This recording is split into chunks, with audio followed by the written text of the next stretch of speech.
Hey, everybody. In addition to accessing our alternate Sunday episodes as well as the Thursday sessions as soon as they are released by subbing to our Black Kluge tier on Patreon, we're also pleased to announce that individual episodes will be available for purchase going forward at a cost of $3 per episode. My father never said, son, let's go out to dinner or let's sit down and have a meal and let's talk about your future and what it is you might. I've never had that. What are you thinking? Right. And it was never, my thoughts didn't count.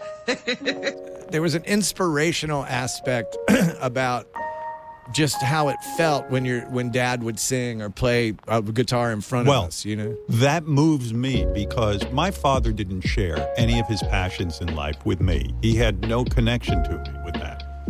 Not to get all believe me, that's obvious. Yes, I believe that Don fulfilled a lot of my fantasies about what a father who connected with me would have been like. I'm having these fantasies right now of you as a father, this kind, gentle father who says, I'm good at guitar. I want to embrace my son.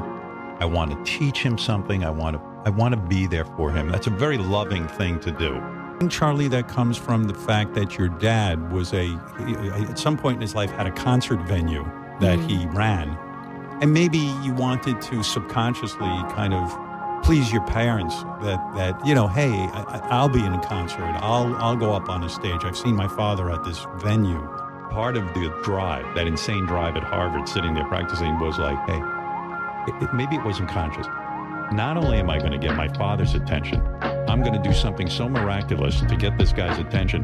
But would it piss you off when your dad would say to you, the music you listen to is basically garbage? How old are they, 90?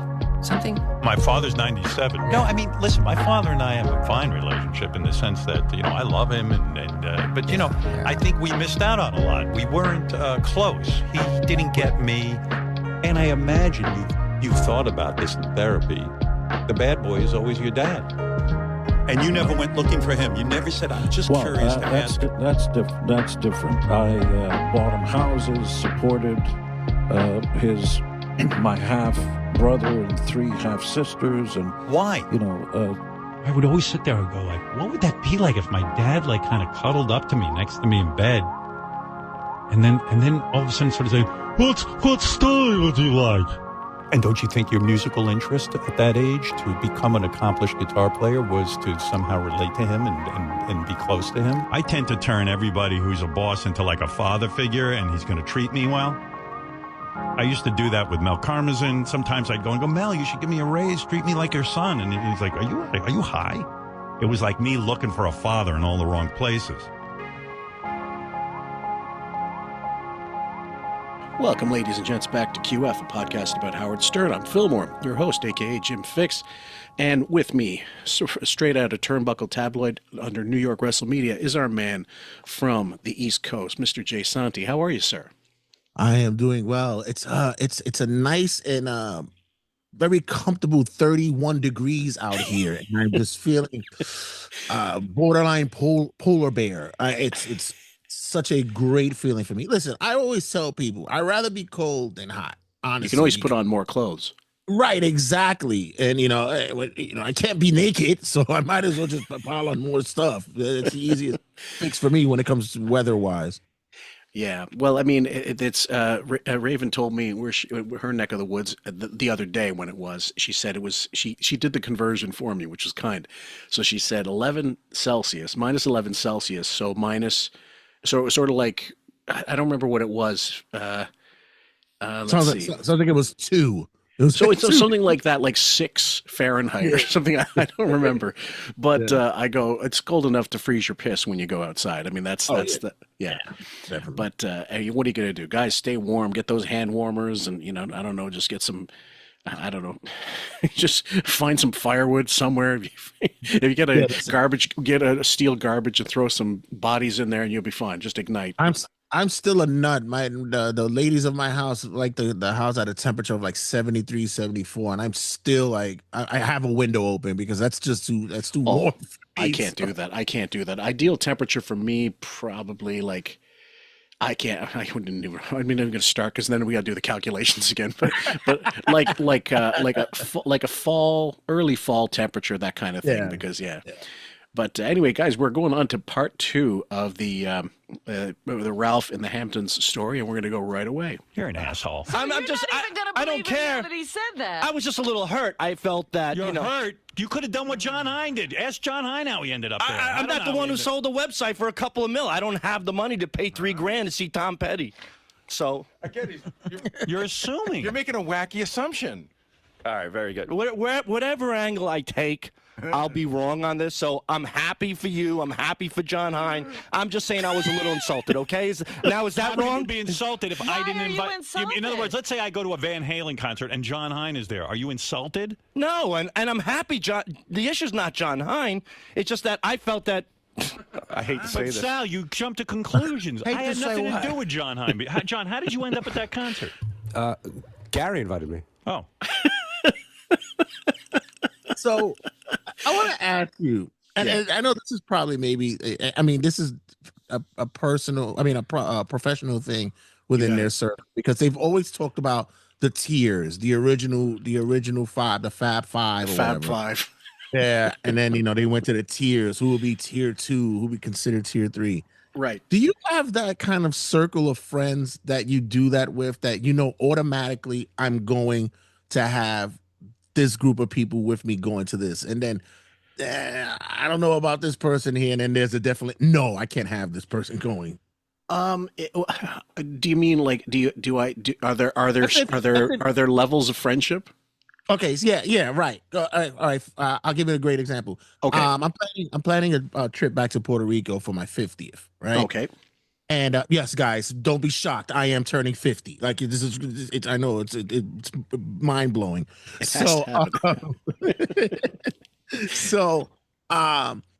immediately my thought process was going is that I wanted to have like a bros trip. I want to have all my closest male friends going. Is like something to do. Yeah. So I don't have a real large circle of friends, but I have enough to know where I can weed down of who I would want to go and who's going to be a buzzkill or who's going to be a problem. Yeah. So I was able. I have about a good 8 guys that are 8 or 9 guys that are going to go. Oh, good. But it was funny when I'm going through the list in my head. I go definitely. Oh hell no! I'm like. Well, you got to know, like you got to know traveling, like being friends, being like in a relationship with someone, being like bar friends, being a coworker, like they're all different levels of. It's not just how well you know someone. It's like, can you work with someone, and are you friends with them? You may not want to be working with a friend because of their work ethic. Like you may say, I love them as a person, but I'd never want to work with them. I know loads of people like that because I know. There's certain the idiosyncrasies they have that are a little fucked up, and would if you put a good word in for them and they fuck up, it looks bad on you, and they get hired somewhere. Traveling is a whole other fucking can of worms because there's snorers, there are schnurrs, there are people that are like, oh yeah, an hour later is fine, Yeah. When I do it, I'll do it. That kind of shit. Yeah, I met someone just 3 years ago. And it so happened that he was a coworker. Okay. And it so happened that he had gone to school with one of my closest friends years ago, to high school together. It so happened to serendipitous that he started working with me. And 3 years later, he's one of my closest friends. I'm the godfather of his son. Like it just happened. Things happen that way. Right. But would there have been a situation where you so basically it was someone that was peripheral, but could have just as easily been. Didn't know that they were friends. Didn't know that. Didn't know that they were friends. Wow. It's happened. It came up in conversation, and I brought up one of my friend's name, and he's like, "Oh, I went to school with him," and I was like, "Really?" Yeah. And then when I and go to find out that they were actually really good friends in high school, and go to find out we're like, that's one of my bros now. Sorry, Wiggy. I don't know if people would like that, since the bro fight thing. Well, maybe I presume you're asking because if you know you're going to the Hamptons and you know you want a certain type of people Right. to hang out with you, why in God's name would you invite Ralph, who's not just a mooch and a cheapskate and an asshole and a drugger and a derelict and an alcoholic maybe even, but his personality when he gets drunk is so bad. Why in God's name would you toy with the idea of bringing him along? Yeah, because I would take Sal over Ralph any day. Although Sal is kooky, but Sal is fun kooky. Like it's not like Ralph, who's just an embarrassment. Yeah. Well, I mean, just as long as you don't have any underage daughters with lingerie hanging around, then where you bring them. But yeah, I think Ralph would like Sal might get a little drunk or whatever, but from what I understand, he's not a violent drunk. He's not an abusive drunk. He's just sort of slobbery or, stupid. But that's better than having a guy like Ralph. Anyway, guys, we will continue. Okay, there you go. Now get upset with Gary because John jumped you in Gary's life. I'm done with Gary. Me and Gary are over. Gary and John are close. Yeah, I just assumed I just assumed that you invited John Hine. No, I had nothing to do with John. Although I did invite him over to my house when I heard he was out there. Yes, you did. How come you never made it? Which was very nice. Yeah. How come? What happened to you? I was stuck at another thing that I couldn't get out. I was in Long Island City, and I couldn't get out to you in time. Boy, Sal would kill himself rather than be stuck at anything. Well, let me just say this for Sal. See, John Hine. They missed the opportunity to actually act like John Hine made it to Howard's house, and Sal would have gone nuclear. They could have started. Man, those waffles you made, Howard, they were so great. Sal would have been like seething. I remember when Ross was getting married, and they made it like Richard was invited, but Sal wasn't. There was a part of it that he goes, I would love to hang out with Richard. He's a great guy. And Sal just goes, fine, that's awesome. Suck his cock. I don't care. Just a little extreme. I knew you'd be upset, and that's why you didn't make it. Right. Smart move. All right, Sal, I'm thank happy you. for you. You got to hear the rest of this story. So yeah, I'm listening inside. It's brilliant. All right, so we know now that Ralph is a little tipsy, but we're all a little tipsy, but who knows how tipsy he is. Right. We go to this Saracen's place. Yeah. All right, and now we get in there. And, Ross is Mr. Plan guy. He immediately is able to assess the situation. And we go, Ross goes, look, Ross is our friend. Ross Sapin, who we've talked about. Who works here. Yeah. And we get in there, and it was crowded, kind of a scene and stuff, and a nice place. But Ross was like, maybe a couple drinks and we'll go somewhere else, And we're like, fine, I don't care, whatever. And Ralph, we get a place to sit. Ralph starts dancing.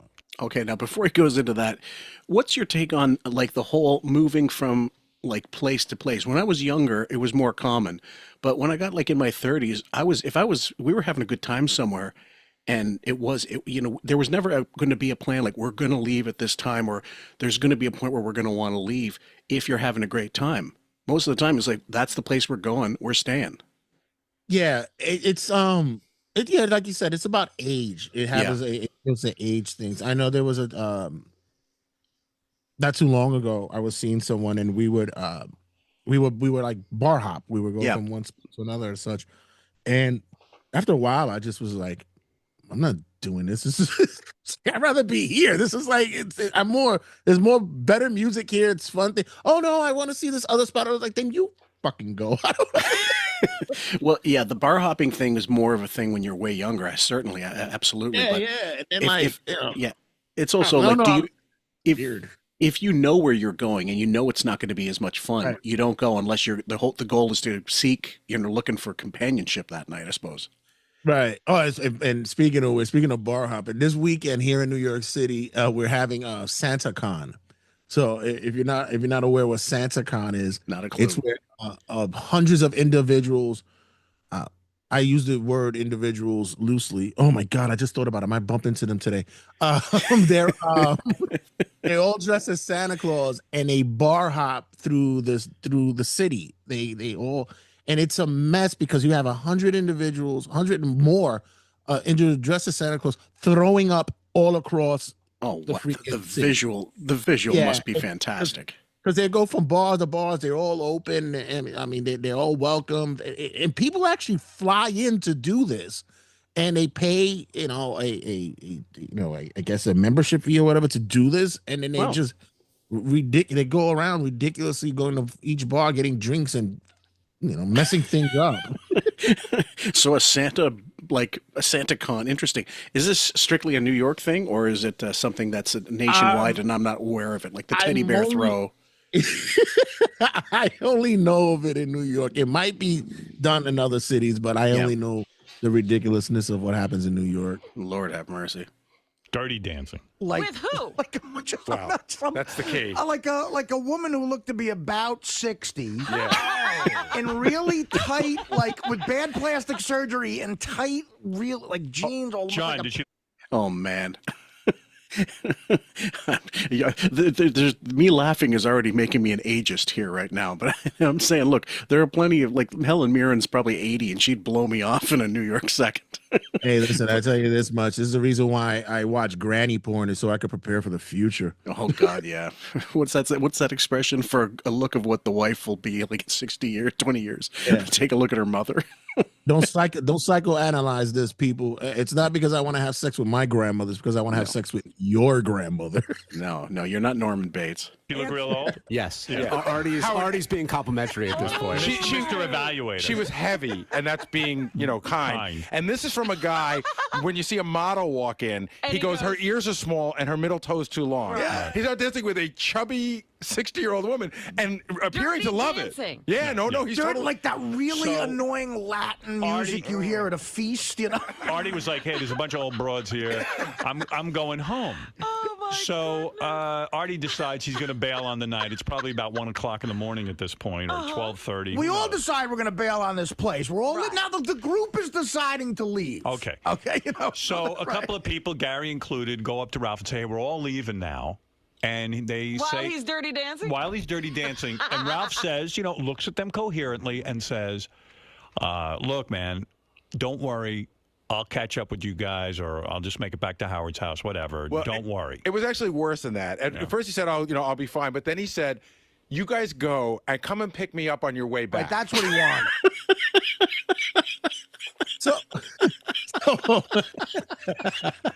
Never had a friend ask for that. Never. So, please, the goal. As a matter of fact, I might have had something. Did you? Yeah, I might have had someone. Was it a transport situation, or like a like a designated driver, like you knew, like you went a long way with someone in their car and they definitely, if you didn't have a ride back, you'd be kind of fucked paying all kinds of money for a cab. Yeah, and it was that whole premise as well as like, don't leave me out here, don't leave me. And then right. It's just you'll be fine. But okay. I was like, I mean, listen, I've had my fair share of nights where I might have run into a let's say a Jersey 4 before, but I've also had some kind of balance in my drinking where I said, there's not enough vodka in Russia for me to do this. I mean, there has to be some kind of other elements that's going on. Because once I hear this, I'm going, okay, he's on ecstasy. I'm already just thinking that that's what he's on. That must be it, right? Like ecstasy, because that, like, man, like I'm going to say, 97, I guess, 96, during the whole trip hop jungle era, whatever. I know that the dude that I was that when I used to go to his record store to get stuff specifically for DJ purposes, and I said, he goes, I don't drink, and I go, what do you mean you don't drink? And he goes, no, with my clientele generally it's water is their drink of choice, if you know what I mean. And I go, you're one of those rave cocksuckers. Okay. Like, not that I didn't have the energy or the physique to dance all night, but that whole thing of Artie talked about it. One girl, like she was on ecstasy and she kept touching him, and they need to be constantly touching people. I think you're absolutely right. That's what Ralph took. But to make him coherent, but it sounded like he was drinking already. What's the effect of ecstasy after you've been fucked up? Once I wouldn't know, never tried it. Once again, I'm one of those that if it's a drug that I can't be in control of, then I don't take it. So but when you see individuals like that, they just like to stack the deck. They mount it. It's like you're drinking, and why are you doing coke? Is the alcohol not enough? Now we're doing coke. Now it's it just they stacked the pyramid for me. Like I said, it was one night I had a woman. I swear, she looked like Slimer from Ghostbusters. I mean, honestly. Wow. And it hit me. Like I sobered up, and I was like, I can't do this. And I feigned as though like if I was sick, I was making noises in the bathroom, like if I was perfect up. And I was like, no, I'm not doing this. And she left. You left her standing there saying, "I feel so funky." Yeah. like where's fucking taxi drivers? Yeah, and Gary goes, there is no way back, Ralph. We're going. That's it. Either you leave now, or you find your own way. Right, so he's like, fine. So again, you get out in front of the club, and guys, some guy, like when you're with a group of guys, some guys are like, fuck them, especially if you don't know them. But Artie and John Hine get out front, and they go, wait a minute, we can't just leave Ralph here. We have to, we have to be sure. So that's what Ross was saying. Artie was like, you know what, the guy might be fucked up. I'm going to go in, and I am going to make sure that Ralph understands. Well, no, first Gary had a turn, then John Hine went in. He goes, Art, you're feeling guilty? I'm going to go in and ask him. So John Hine, and John is a pretty efficient guy. So you see, the evening is all about Ralph and getting him from place to place. But wait a second, wait. So Artie says, I don't care what these two guys said. I don't want to feel guilty. I don't want to leave a guy. You got to go make sure for yourself. Yeah, because at this point he said, hey, maybe he's drunk and doesn't know what he's doing. This is the third time going back there. Right. So Artie goes in and he says, look, Ralph, we are leaving. How are you going to get home? Listen, that's the one thing that I absolutely loathe being like the designated driver type guy sometimes, because like that scene in Say Anything, you're the keymaster. Fuck that. Because I was it was my one of my bros at the time, his bachelor party, but he was fucked up before we went out. So we took him along like weekend at Bernie's basically. We sat him down at this place in Toronto, and it was like a lounge, student bar, that kind of thing. And I was only a couple years older, but I was sitting down just making sure he was in a good chair, like Fred at the Rainbow, not at the Rainbow, like Fred at the his bachelor party. Making sure that he wasn't going to teeter over, or someone isn't going to fuck with him or whatever. So I was just on the arm of the chair, sitting next to him, kind of making sure he was breathing, and if he needed water, was he going to throw up or something? But he just fell asleep basically.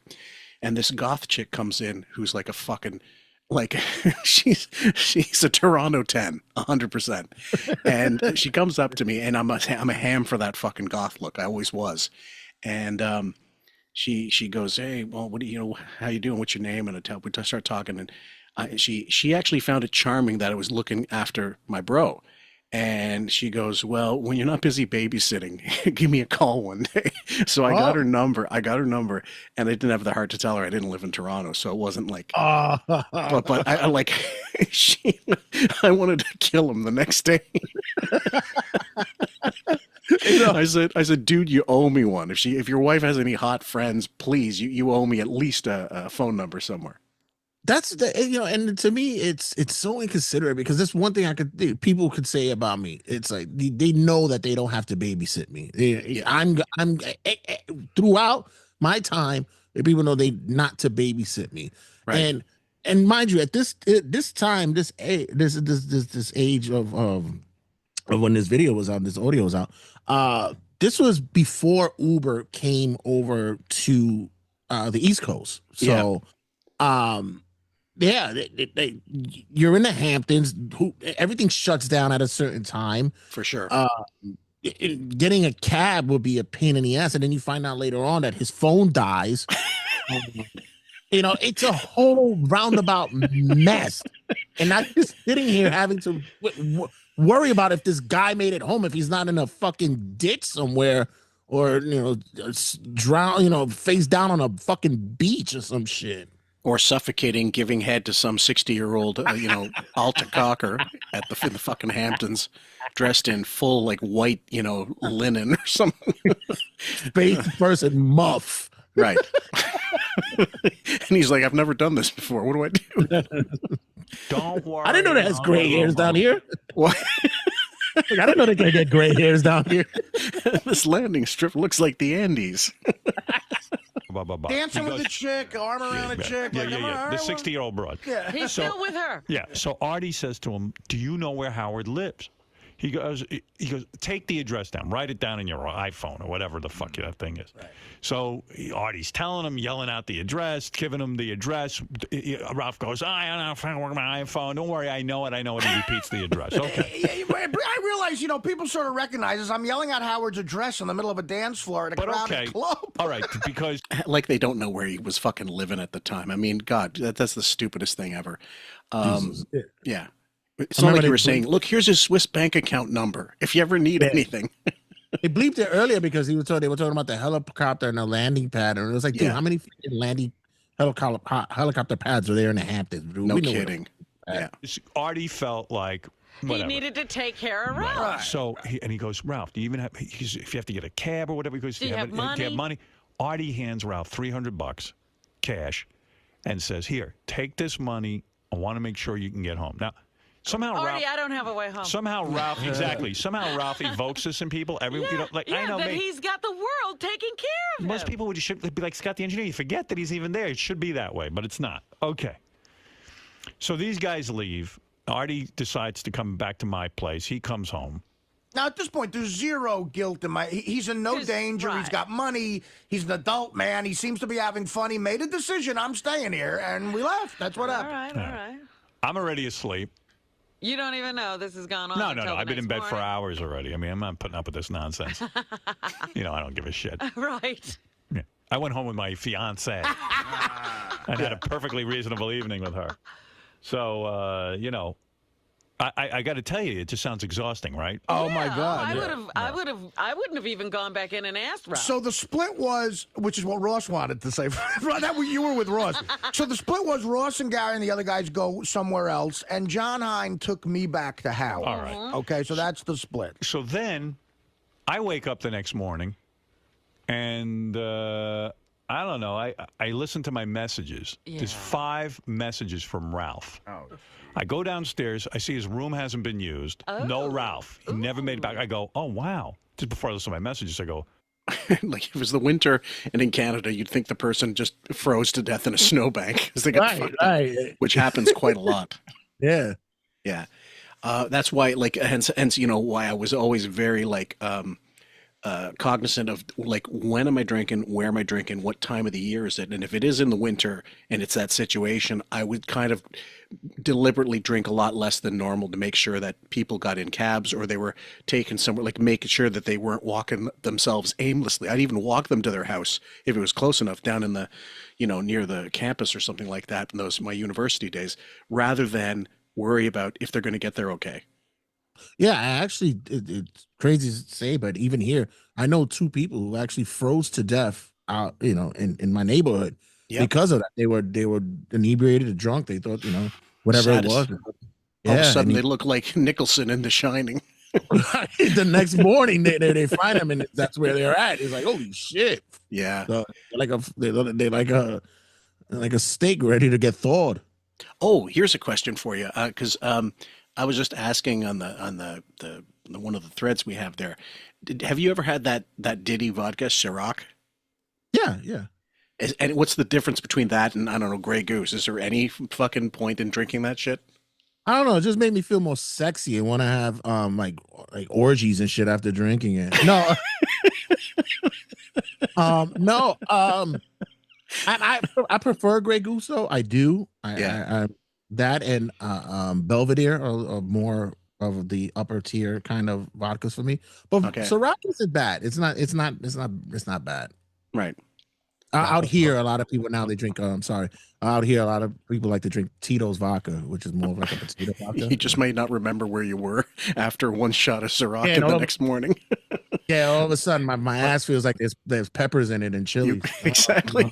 Up with that abroad or something. I didn't know about any. You didn't know about the 60-year. No, I just said he must have hooked up with a broad. I know Ralph, or he's staying at Ross's house or something. He went home with somebody else. So I start listening to one panicked message after the other. It's like the first one comes in at about 4:30 in the morning. Whoa! He goes, dude, where do you live? I'm driving around with this guy, and we're stopping in parking lots asking if anyone knows where you live. Oh, no! And he goes, I don't know where I am. You gotta help me. So then he goes, then I listen to the next message. In fact, I have the messages.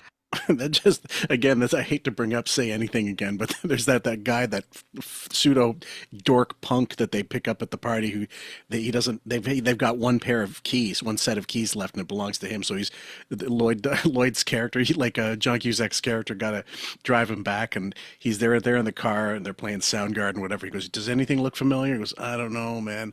And then you just, does anything? Do you remember anything? And then you just hear on the radio, "Lord have mercy. 3 hours of commercial-free rock and roll." So I've been trying to find this guy's place for 3 hours. So imagine Ralph in the fucking Hamptons. Every house is like a kilometer away. Man, and mind you, Ralph is that drunk. He's that guy. I recently was going through the archives and had listened to the Fred bachelor party, and Ralph was the one that left the bachelor party, was in the middle of I believe that's 59th Street, with his shirt off. It was a summer day, with his shirt off, laying down in the street, and Gary's wife Mary was on the bus, and she was like, she saw him. She was on the bus, and they drove past, and she said, was Ralph wearing this kind of clothes? Because I could have sworn I saw him sleeping in the middle of 59th Street. Oh man, fucking hell. So there's a certain area of the world that it's very live prominently in my neighborhood. Let's just say it's south of the border. Yeah. And from time to time, when going to work or coming back from even where I'm hanging out, there's a few of my south of the border friends who tend to do the same. And they're just sprawled out on the fronts of buildings, and in between doorways, standing, sleeping at bus stops. And sometimes I walk past, and I don't want to be that guy that to take a selfie. No, that I could be that guy. That I definitely could be that guy. But I don't want to be that guy that walks past a corpse. That doesn't just check. So I just, I was like, "Papi, okay, está bueno, you all right?" Just I'm like, okay, at least he's breathing. Exactly. Yeah, no need to haul out the wagon. I don't want to. The next day is like, we found a 39-year-old man in the corner. Blah blah blah. Like, what? I just saw that dude. It's like, he had cranberry and vodka running from his nose. Oh yeah. Oh man. You gotta play him. I should be. You know what? Take a commercial break. I'll go get that lined up with Scott. All right. Yeah. Because we got to hear the messages. I can't wait to hear these. All right. Take a break. Take a break. Wait, you got to hear these messages. That's too funny. Hello. Hi. 2 seconds. Is that the phone? This is the phone right here. I got to do a whole punching in. I know. When you talk about gawky, that's the definition. And that fucking mop. Jesus Christ. You dial 9 first. You done? I think so. Right. Okay. Next message. Let me just make sure. Next message. What's it say? Hey now, douchebag. I tried to call you before, but I got disconnected, and then I got another call. You still 3? That's it. Okay, I got it. I think I don't have to bleep out words. I know. It's such a pleasure. You won't believe He sounds like he's 18 years old. Yeah, right? It's one big night. So those cargo pants. So you're about to. So. When he dressed like a dork in the early '80s before Dee Snider, at least it was like it was just as clueless, but at least it was organic, right? And this one is with Ralph as his stylist. Right. I'm surprised he never made the Blackwell list. Like I'm so surprised. Because I mean, nowadays, my daughter's demographic, her age range, they don't like the whole monochrome. Everything's coordinated. Coordinate. So they're not a fan of that. They like to have colors all over the place. Me, I'm more uniform. But with him, it's just the clothing was just all over the place. You got a cardigan with a tank top and like cargo pants, and and Doc Martens on. I'm like, what the hell's going on here? Yeah, well, it was the definition of let's throw this fashion against a wall and see if it fucking takes. And it's I wouldn't like he never wore coveralls coming into the studio, and I wonder if maybe he had a pair prepared for one day when he thought this might go well, like what I got here. But like it looked like that when Pacino was going undercover in Serpico near those big boots. I love that. And it's like. It's obvious, bro. We know which are. Calling. Yeah. Oh, yeah. So I wake up in the morning. I see Ralph's bedroom is empty. Artie, I realize Artie locks his door at night. I don't know if you're lucky. Do you have a thing? Because what I did was I tried to open the door to see if you were in there because I figured both you guys were gone, and then the door was locked. Now that's one of I played that. We used that before, and I'm like, what kind of fucking asshole opens the door looking to see if you're there and invades your privacy? Howard. Yeah, well, that and he already closed. He locked the door because Ralph might have been around, and who knows how drunk he would have been. He probably would have thought he was the 60-year-old lady in Howard's house. Yeah, I think I got a shot. I don't remember doing it. Maybe I did it out of habit.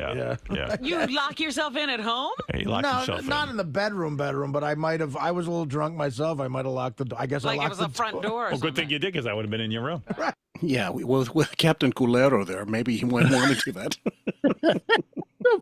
But at the same time, it's a smart thing to do because, like you said, he would walk in the room and this would have happened. Like, you got to lock the door because he'll go and say, hey, that Artie sleeps in BVDs.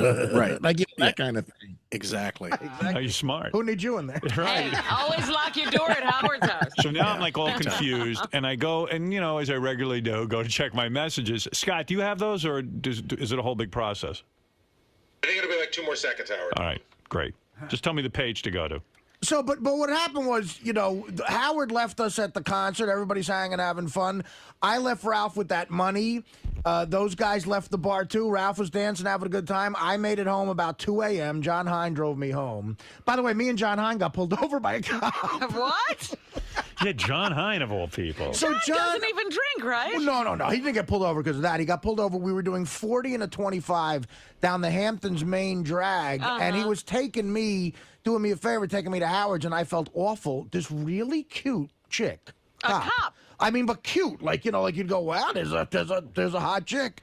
Pulled us over, and I felt so bad. I said, I'm going to be obnoxious right now. And I said, Miss, my name's Artie Lang. I'm from the Howard Stern Show. And Let me guess what you said. You said you had a 40-inch cock. I was going to say, you would do sexual favors to get out of the ticket. And she said, you know what? Don't worry about it. She goes, I love Howard. I'm just giving you a warning. And she was going to get a fucking moving violation for that. Artie used my name to get out of a ticket. I use my name, and I don't get out of a ticket. Really? Yeah. Yeah, because you're an asshole. And what ticket are you getting? Ronnie's driving you, asshole. I had the call button. The one that Bowie needs. We just recorded an episode, I don't think it's out yet. We just finished editing it, where they've got, Bowie has a cough button, but he's next to 2 or 3 other microphones, so it doesn't really matter. They pointed this out to him, fucking idiot. Oh, God. I've done that, and cops have given me tickets. What? Well, I'll go, hey, Howard Stern, the guy in the rating guy, goes, oh, yeah, I know who you are. And he keeps writing. And he writes a ticket. So that shows you how famous you are if you had to say, I'm Howard Stern on the radio. Right. And I think it's a bullshit story, by the way. Of course. But you stick it like a sore thumb. I mean, come on, let's be real. Yeah. See, the move is just to let them see who you are, I think. But yeah, I never say. And, sometimes they recognize me, and then they're nice. I say right away. You say right away? Yeah, I have the PBA card, and they go, oh, where'd you get this from? And I said, well, I do a lot of charity work for the police. Senator John told me that one. Never pull out I said, they go, where'd you get that? I do a lot of charity work for the police. Oh, how do you do that? I go, well, I work on the Howard Stern Show. We do a lot of stuff. That's a good one. Yeah, that's good. We already played that one. We already recorded that one where he tried to get out of it, and the cop got pissed off of them. That's a great episode. And Ronnie's going, dude, that's not how you do it. They all called him an asshole for doing it. And they were right. I'm going to do that. Yeah. I'm going to say I'm from the Letterman Show. See what that gets me anywhere. But I felt so bad for John. I said, I'm going to be like a little bit of a douchebag and say it out loud. And then she couldn't have been cooler. And I'm telling you, she was hot. So we're lucky because John's the only one of us that doesn't drink. Yeah, he was completely sober. Let's go to Bill, who wants to say hello. Bill, go ahead. Hey, welcome back, Howard. Thanks, man. Listen, this Ralph story, the only way it's going to be anyway interesting to anybody but you or maybe Robin is if Ralph dies or gets arrested or... Well, you got to hold on. You got to hold on. Well, sir, that would be great. He gets his face punched in.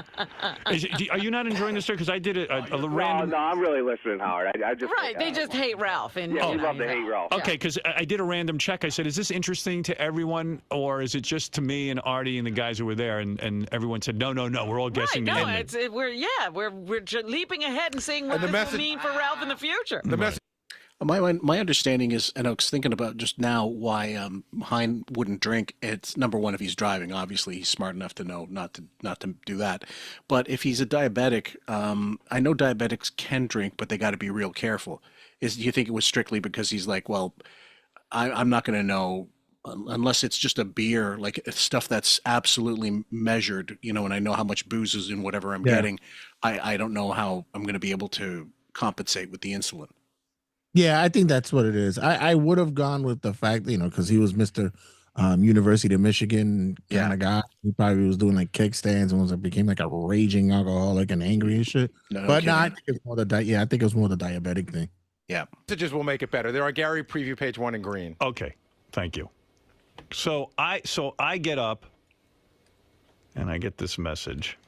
Give me a sec. Okay. Here we go. This is the first message. Hey, man, I know you're sleeping, but so what's he supposed to do? I have no place to go. We're going back to the city, I think. Fuck, man. These people. This chick's throwing up on the side of the road. Oh, my God, this is so fucked. All right, well, can you pack up my shit? Okay, thank you. Bye. Can you pack up my shit? Like, if my older brother heard that kind of stuff, his crap would be thrown out of a window onto the front lawn. Just you pick it up when you get in here, asshole. Something like that. Like, can you do it for me? Like, well, fuck off, fucking entitled prick. Yeah. So and he asks Howard to do it. Yeah. Not can you get the housekeeper to do it? Can you pack up my shit? Read between the lines. Pack up my shit, asshole, or page 6 is going to have a picture of you blowing me. Now, it's about 4:30 in the morning, and he's going back home. Right. And I'm like, what the fuck happened? So that's here? The first message you get. You have to be completely puzzled. No, I'm puzzled. Yeah, right. So how did he get so out of it? Then the next one is time stamped, I think, around 7 in the morning or 7:30. Hey, now. Hey, so I'm in Jersey City. What a fucking nightmare, man. Fucking guys ditched me. I didn't know where to go. I couldn't find your house. Went up and down the street, couldn't find the street, and so I had to go down the bus. And, oh my God, what a fucking nightmare. Fucking douchebags. They're douchebags. Cocksuckers. Fuck. All right, man, I'm going to sleep, so I'll talk to you during the day. Just throw my shit in a bag and give it to Artie. I got a shirt in the closet and some stuff in the bathroom, and just. Okay, so, all right, you have to really annihilate. I can see you going like, because there's a lot of things that come into play. Okay, he's been to his house. Well, numerous times by now in the Hamptons. Right. So, I mean, not unaware of an address, a landmark, something like. That's what I don't understand. Unless you go, well, first of all, like this is before he had his Hamptons house, so he was renting something else, or he had another place that he owned and then he sold it. Who knows? I'm sure he sold it. I'm sure he didn't keep 2 Hamptons places when you got a big ass mansion built. But yeah, wouldn't Ralph at least know from, maybe getting mail there or something, or having opening mail or cease to the address? I mean, that's something you would remember. Right. I mean, I'm trying to think, when was have I ever been that annihilated that, I mean, okay, fine. You're in somebody's house, but at least there's some awareness, especially if you've been to that person's house before that, or their rentals before that. yeah, I could, I could get into the vicinity and make my way around there, but yikes! Well, if that's how fucked up he was, but I mean, like I said, like, shouldn't you even know roughly if you've been to the Hamptons that place enough times? Yeah, wouldn't you know the address because you had to get there independently? The answer is he always goes on Howard's nickel. That and the fact that you just came in that day, by helicopter, and there was a helicopter pad. And Artie had said it's a stone throws away from Wiggy's house. Yeah. So what has been like the big milestone, like the landmark to say, hey, wherever the helipad is, just drop me off there. I'll figure it out. Like that would have been. Well, yeah. At the very least, like, wouldn't you know the house next door and the house on the other side? And wouldn't you know, like, because you're driving by, or maybe if you're cruising around looking for like eats or something like that, you have to leave. But the answer, maybe he wasn't that familiar with it. Who knows? Maybe he was just strictly a New York lay and not a Hamptons lay. and well, that, and also like in a town like the Hamptons, like let's say diners or restaurants that really still be open. People there know where everybody live. Everybody, even from waitresses to concierges, whatever. People know where everyone lives. So you could have at least gone to a restaurant or diner and be like, hey, you know where Howard Stern is staying? And maybe they could have pointed you in the right direction. Well, that's it. I mean, wouldn't you also, like, there's so few houses and there's so few structures that are, it's not like you have strip malls and shit in the Hamptons. Right. I mean, I'm presuming. And it's not actually that big. Like, they're big, there should be like very recognizable buildings that they're not all alike. Like they're not all cookie cutter subdivisions or whatever. They're big, huge estates. And then you got to know that there's an off ramp here and there's a gas station here, something. They must have them in those, even in a place like that. So why wouldn't you remember this shit, even if you are fucked up, Yeah. I don't get it. And whatever, underneath the TV to the right over there, just throw my shit in a bag and I'm going to sleep. All right, man. Thanks, man. Bye. After all drinking, he knew exactly where everything was. You hear that description? Yeah, he sounds very lucid. He sounds very alert and all this other shit. And I'm like, what the hell is going on? Yeah, what did they do to him? And then the third, and I'm like, well, what did these guys do? And I'm dying to wake Artie up, but I go, Artie slept till like 1 o'clock in the afternoon. Artie locked his door so you couldn't. Yeah, I was in weekend mode. I put the air conditioning on. Did you sleep until noon or something? Well, on a night out, I got home. I didn't get to sleep till about 2:30, and I put the air conditioning on about 58. And he's called. Oh, Artie's the man. That's how you do it, motherfucker. Yeah, that's how you do that shit. If you don't have to wake up, I'm like that too. If I don't have to wake up early and if I want to sleep a little later on any given like weekend or something like that, I'm totally doing that. You get that nice, you make sure you get that nice positioning and you're just gone. Yep. I'm like a fetus in the bed. Especially in the winter. Like it gets so tough to just get out of fucking bed when you know the minute you get out, you're going to have this chill. Even if the room's reasonably warm, you've got that fucking, I don't know, that there's a window that doesn't quite seal, that kind of thing. There's always a little draft coming. I don't know. Depends on. Make sure you hit every mark you got to do. You hit the bathroom before anything else. You get everything so that by the time you get in that bed, that's it. That's where I'm going to be for like 8 hours. That's right. The doctor is out. Calling these guys like cocksuckers and fucks, and I'm like, man, they really screwed him over. I don't know what's going on. What did they do to Ralphie? And then I'm like, hey, douchebag, could you put some cookies in my bag, too, please? Some of Marnie's cookies, like 3 or 4. That would be very good. Thank you. Oh, yeah. Fuck, dude. I can't believe I'm home. Fucking cocksuckers, man. Fucking assholes. Fucking, fuck. Dude, I had to, I'll tell you, I had to fucking scale the side of my building to get my house. What a fucking pig. Fuck. All right, bye.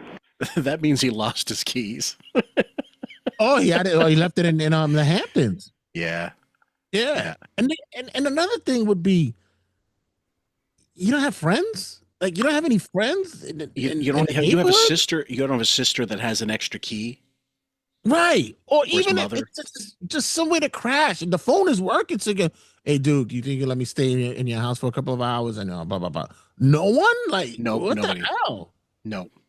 And like it's one of those things where, okay, we understand he's dead, but when he didn't have outside of these, sugar daddies in business like Sam Simon and Stamos and Howard, he didn't really talk of having friends. And with a person like that, I don't imagine you'd make and keep many friends. Let's be honest. Right. The other thing is, it wouldn't surprise me if Howard was like, you don't get to have any other friends, just me. Maybe Stamos, maybe Sam Simon, but that's it. Because I don't want, loose lips sink ships. Right. And if you're with these, assholes, whatever, who knows what you're going to tell them? And knowing you and you get drunk and that was like a directive. I don't know how you enforce that when he's not there around you all the time, but that's a possibility. Yeah. Hell, you probably even had access to Sirius. You could have gone to the Sirius and crashed in an office or go to the studio or something. Yeah.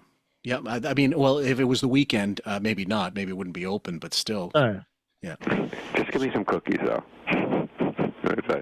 So we get it. So Artie wakes up. All the guys come over to my place because we're going to have a meeting about what went down. So I finally wake up. There's a big summit. I wake up at Ross noon was over, and Gary, I make it into the kitchen. I could barely move. Like my 1 p.m. I wake up and I see Howard and Beth and they go, "Did you hear what happened to Ralph?" And I'm like, "Oh fuck, what happened?" Right. And then I hear. So we tell him all this, and he goes, I fucking gave the guy $300. I went in 20 times and said to him, Ralph, I'm going home now. Do you know how to go? He goes, this is my worst nightmare. He goes, I never want to ditch a guy. I never would do that. He goes, I'm fucking mad. I'm outraged. There was Artie no goes. indication. I was really pissed because, look, the only way we'd be in the fault is if we sort of knew that Ralph was in a blackout or something. Right. But of course we didn't know that. Wait a minute. You know what? There was no indication of that. What John Hunt. I believe Artie 100% because, if they're guys, you don't leave if you're, not that they have any great love for Ralph, but you don't leave one of your bros hanging like that. If you know that they're in shit state, you got to get them out, like stat, if you can. Yeah, but you also got these. It's also you get to a point as well that these are grown individuals, right? And at the end of the day, these are choices that you make. Oh, yeah. I can tell you, I had a friend of mine. We haven't spoken in quite some time, but I had that conversation with him where it's like, guy, like I can't keep making excuses for your stupidity and your behavior. I said, you have no idea how I have to walk into situations with people and be like, listen, pay him no mind. It's just what it is. Right. And he'll turn to me and tell me, well, that's a them problem. That's not a me problem. And it's like, dude, I mean, that's what Ralph is. Ralph does that. He puts you in position because he knows that you're going to be covering for them. And sometimes you got to pull away from that. It's exhausting on a base level, but also, I mean, like you eventually like you offer help and the person says no and then whatever for legit reasons or whatever. But when someone like slaps your hand away, essentially, it's not taking you seriously. That's insulting. Then all of a sudden you're like, don't fucking ever expect any help from me on this end, dude. You've been told. And you're right. And as adults, you got to make your own fucking decisions. And he's just like Howard, one of the oldest fucking teenagers on the planet. And he was entitled like this. And Howard, he created this bit of asshole. Exactly. Yeah. Mine told me was that when he went in to say, Ralph, we're leaving, we're really leaving. This is, how are you going to get home? Ralph said, just tell Ross to come back at such a time and pick me up. Right. Yeah, he kept saying. And the other thing you should know, you know how Ralph has that iPhone that he's madly in love with that he plays with like a baby? Yeah. So we wondered, he's got my cell phone number, he's got Ross's cell phone number, and he's got Howard's address in there. He's got this thing that he's in love with. Fucking thing runs out of batteries. Oh, you're kidding. That's why. That's another great part of the story. Yeah. Like, so we all decide to get him on a speakerphone and find out what's going on. And we tell him. I remember specifically why I wouldn't get an iPhone back then. It's because they had proprietary batteries that would not be, you could not take them out. At least with the Android phones, you could put a second battery in. That was a godsend. I used to love that. And I miss that about even my new phone. I hate that I have to have like a charger or a battery pack like with me, like a portable charger. They're lightweight. These days they get really light. You can have a couple charges on them even if they're really small. But in those days, every iPhone owner was the same asshole. The minute you meet them at a bar, they're like, hold on, I got to find an outlet. They would run. I guess that's the reason. Yeah, I guess that's the reason why I never bought one because I never had an iPhone. I had an iPod, the iPod Touch. I had that. Yeah, and the battery life on those things were like for 2 or 3 days. Like they were. I didn't know how it was how they were on the phone. I know if they had a long battery life. You'd have to that's one to look up. But even in the early days, I can't remember, like 3,000 mAh. Like if that, maybe 2,500. Who knows? But also like lesser processor and stuff. They probably didn't last all that long. I remember in the old analog signal days that the battery would last maybe 6 hours on an analog sat, but when it went digital, it lasted a lot longer, obviously. But in those iPhones, man, you're using it all the time. That's the one thing when you go out, man, you make sure that fucker is charged before you go out. There's just a rule of thumb. And then turn off the data and turn whatever off when you don't need it to save that power if you're in a bind. I gotta take these pictures. I need to take pictures of Eddie. I have to take pictures. There's my surfaces, the scores, surfaces. Hey, you're being an asshole. Artie went in and he goes, what? He claims he doesn't remember. I said, so what do you want? What kind of drugs are you doing? Because that ain't from drinking. What's wrong with you? He says, I swear I smoked a little weed at the concert, I drank, and that was it. I said bullshit. No way. No. Blackout drunk is one thing, but drinking turns him into an asshole, which is more of what he already is. But the whole dancing with some old biddy, and I shouldn't say old, 60, and dirty dancing with her in the Hamptons, some heiress or something, I don't know. That's something you wouldn't do even if you were fucked beyond belief, you just wouldn't do it. No, like I said, it had to be the ecstasy was involved. Yep. What's the last thing you remember? I said, do you remember sitting next to Paul McCartney? And it was me, you, and Paul McCartney in the third row, I said. And we were, having a great time listening to Don't Come Around Here No More, the last song.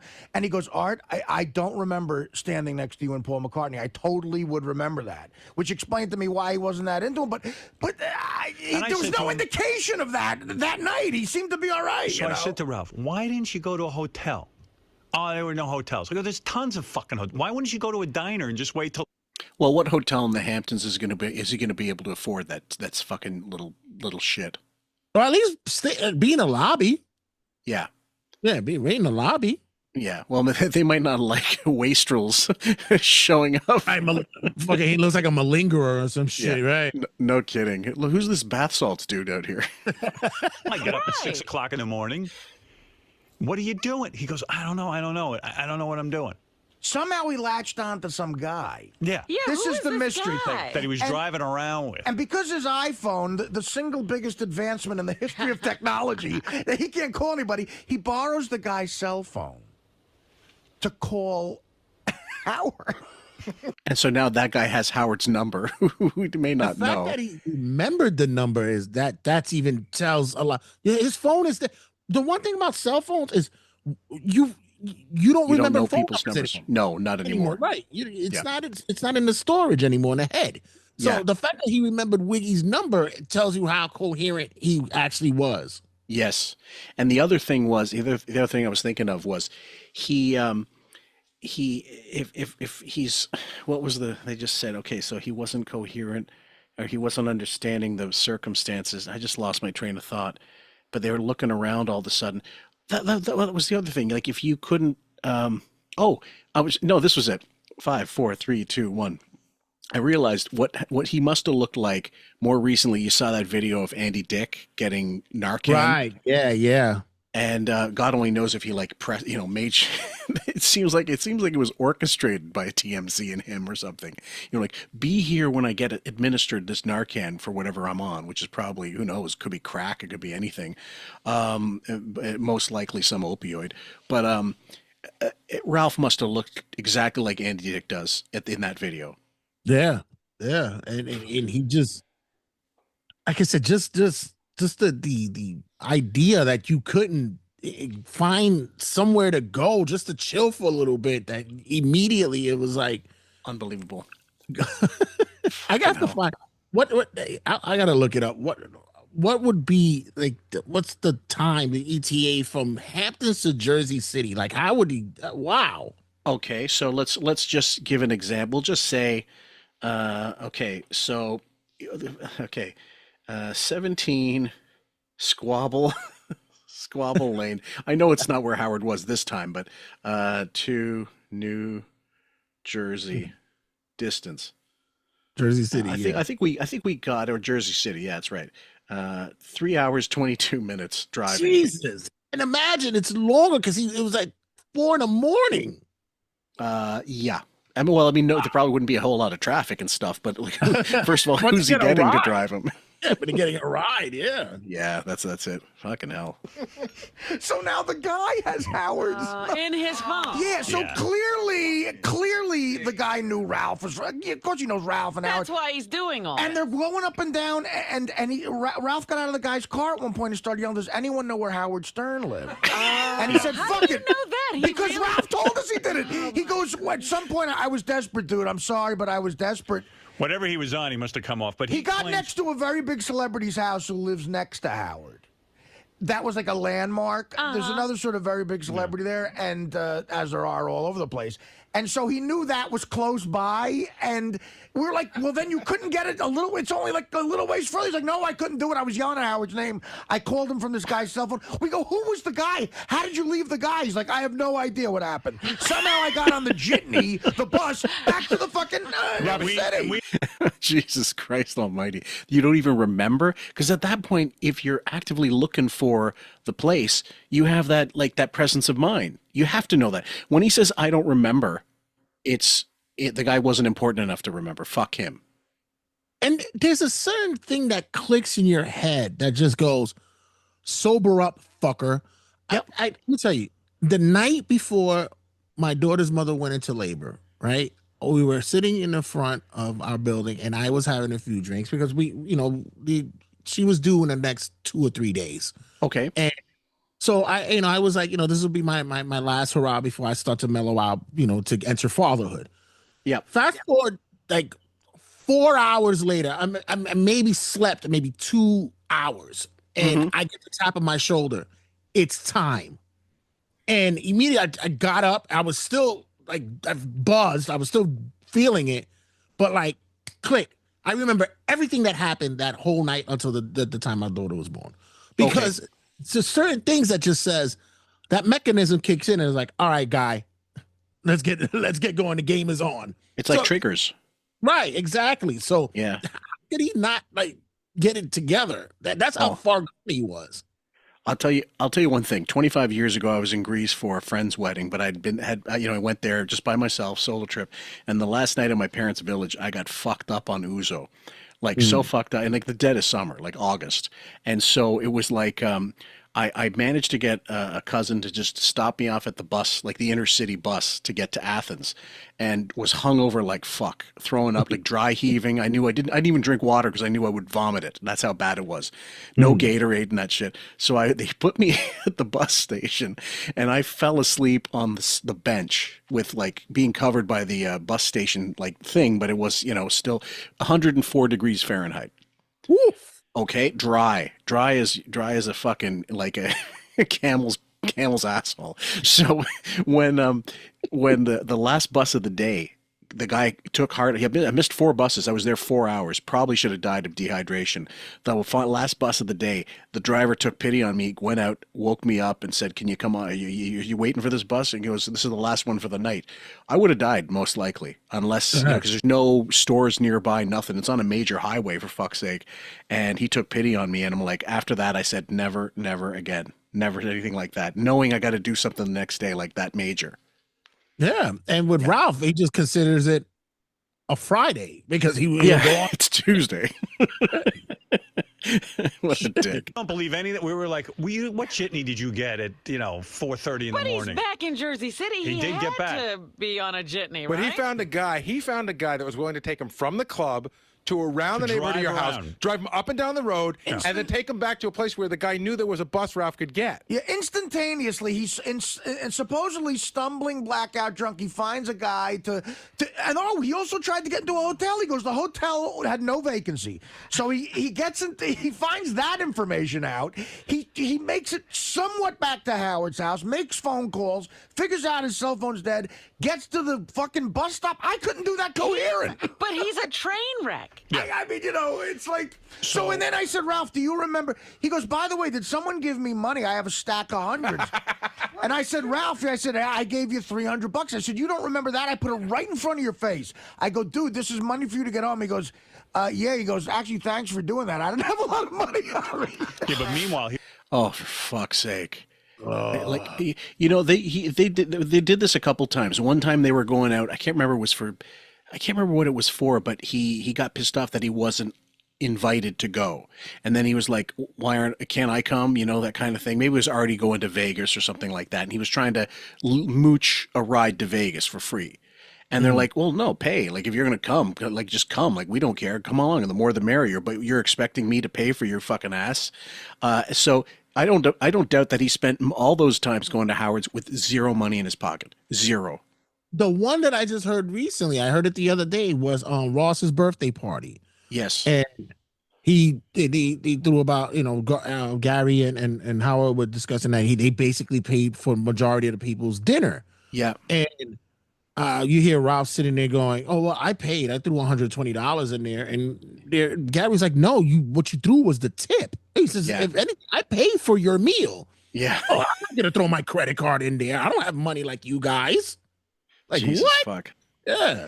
Yeah, no, he's just like an absolute fucking mooch. Like I've never seen anything like it. And again, like if it's one of those Kato Kalin situations where you like that person's company and you're willing to pay for it, then you're clearly like you're the asshole then suddenly, because you're putting up with it. You decide this person's worth it.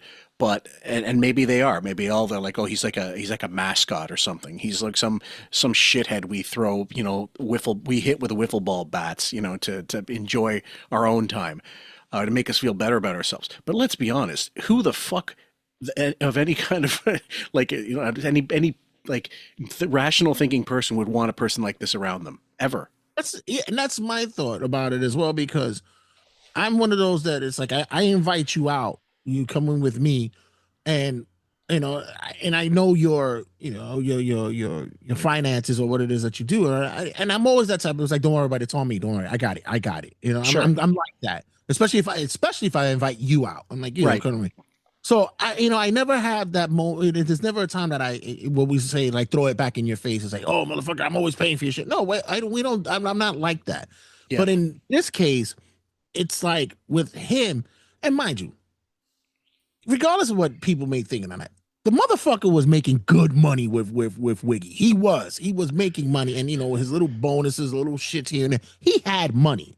Good enough to stay silent, and he was right. no real dependence, no kids, living in Jersey City, and who knows, like maybe, but would he have made that much money? Howard was not going to give him money to be independent. 6 figures at least. You think what, $100,000 a year? Probably low end, 120, 125 a year, low end, yeah. And then plus, like you said, didn't have any dependents, and Wiggy would give him anything anyway. So it's like. So come on, don't give me the pauper shit. Wasn't there audio of him dealing at Scores or dealing something outside of some club, and then he had to get taken out? The bouncers took him out or something. And he was with Wiggy that night, and they said that your friend got thrown out because he was. Oh yes, we covered that ages ago. That was definite. I'm like. And so then, like that should have been more than enough for him to get out of Howard's good graces. But that just goes more to prove that he had fucking compromat on Howard. And for Wiggy, he was smart enough at that time to get ahead of it before it became something. Now it hit like page 6 or some shit like that. Yes. Oh yeah. Big time. And that's something that you don't like all of a sudden sponsors might hear that and fucking just stay right away from you. Like he was still on terrestrial at the time. Yeah. Here's the kicker to that part of the story. So he knew that I gave him the money, and I said, yeah, Ralph, that was me. And he goes, oh, thanks. That was nice of you. So. Well, no. He said he didn't remember you gave him $300. Right. I said to him, do you remember Artie giving you $300? He goes, oh, is that how I had a pocket full of money? Right. Then we found that out on the phone. He said, oh, thanks. Yeah. But didn't he say on the phone that he was going to give you the money back? Okay, we were going to leave that one, guys, until part 3. Oh! We're sorry to leave you like, who shot JR? Who shot the cornholer? I don't know. I will say that I think let me see, what was the last one? I think I got the last one. So what's your dedication for this one? Oh man, please. This is a layup for me. I was actually gonna save it for the end, but we might as well do it now. We should do Minnie the Moocher. We should get that one out there. All right, that sounds good. Any shout outs, any plugs, by the way? And guys, make sure you check us out on New York Wrestle Media. We're up and running all over the place, man. I actually gave in and I said, let me try out Rumble. So now we're on Rumble. It's ridiculous. I don't know. I'm whoring myself. So make sure you check us out on all the social media outlets for New York Wrestle Media. Check us out on all the platforms that's out there, YouTube, TikTok, and now on Rumble. So now we're there. And New York Wrestle Media, guys, a lot of content and a lot of episodes and shows that's running on there. And of course, thank you guys at QF Howard Stern Podcast. You guys have been awesome and amazing.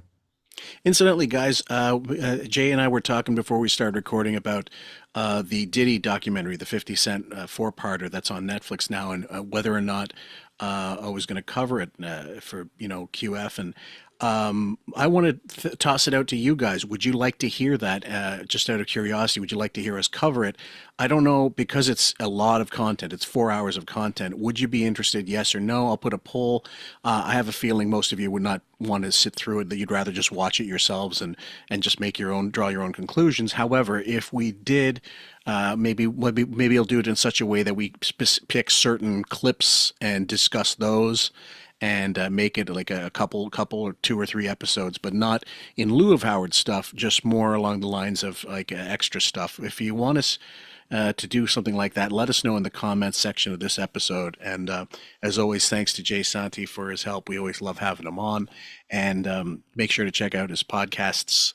That's with an S, guys. That is, and he's always top notch, and he's always first class with us. So thank you, brother, and thank you all for listening. Take care, and we'll see you on the next one. And goodbye, my sweet loves. People are coming to the house. My wife is upstairs crying. I think you should tell your godfather what everybody else seems to know. I want all inquiries made. I want no acts of vengeance. I want you to call all the heads of the 5 families. Oh, no.